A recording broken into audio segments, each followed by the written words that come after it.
Using a fire extinguisher, anyone can do it, right? But did you know there are different kinds of extinguishers for different types of fires? And right and wrong ways to handle extinguishers? It's not as simple as you might think. If you've just joined us here at the Industrial Olympics, the fire extinguisher relays are about to begin. It's a showdown between shipping and the Human Development Department, and what a show it'll be. But this relay is not just about speed, Chris. Each contestant is judged on several things: assessing the fire and choosing the right extinguisher to put it out, extinguisher handling, and spray style. Looks like they're getting ready to start. That's right, Jim. The green team is looking cool, calm, and collected, very confident, while the blue team, always extra careful, is checking out the extinguishers, looking them over to make sure they're fully charged and recently inspected. Are you ready, blue team? Green team, are you ready?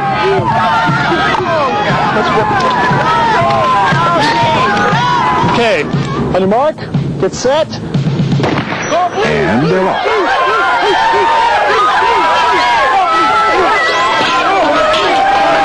And it's an excellent approach from the blue team. That's the team captain, and she's making short work of that fire. Look at that spraying technique.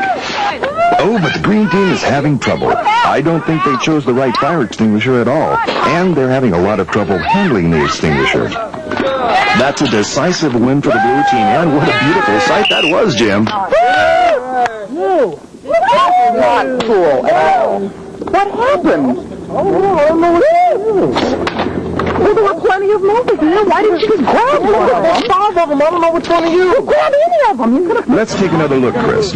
You can see her immediately assessing the fire. She sees that the burning materials are ordinary combustibles, like wood, paper, rubber, or cloth.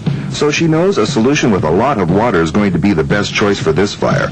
She reaches for a Class A extinguisher because they're specifically designed for this type of fire. Oh, and look at that handling. The fire never knew what hit it. All right, they're set for the next run.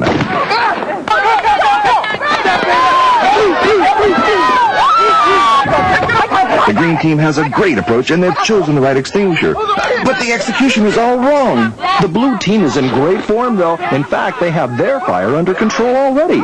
It's a disappointing loss for the green team. They've just got to pull it together if they're going to recover from this pitiful start here today. Chris, it's been a sorry sight, and you can see right here what went wrong. She did make a good approach. She saw it was an electrical fire and chose the Class C extinguisher.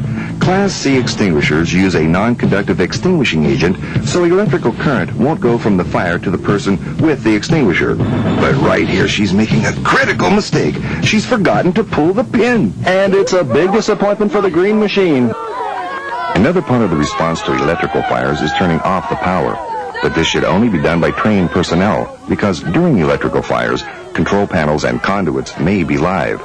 The blue team has a lot to be excited about. This puts them in excellent position going into the third round. Where is the pin? I pulled the nozzle and I don't know it wasn't working. It was broken. I think we need to do it again. These are two strong contenders stepping up to the line. This is certainly the green team's most experienced player. They both make a good approach, size up the fire. They both reach for the Class D extinguisher, which is the right choice for combustible metals. But they hesitate. The blue player looks confused. He's not sure what to do, and he's losing precious seconds in this race. Neither of the players is making any attempt to put out the fire, and the player from the green machine is already headed back to the starting line. And the referee gives the green team a thumbs up. This was an excellent strategy from the green team here, Chris, that really paid off.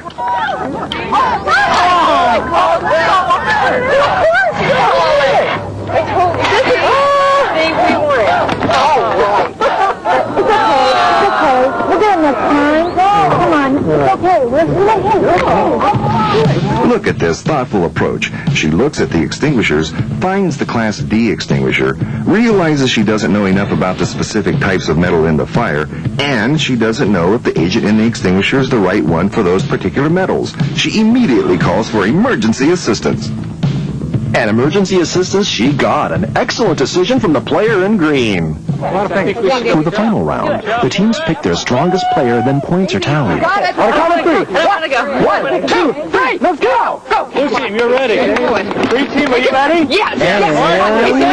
They're up! Once again, it's a strong approach by both teams. They're sizing up the fires. They're flammable liquid fires, so they're both reaching for the Class B extinguishers to smother the flames.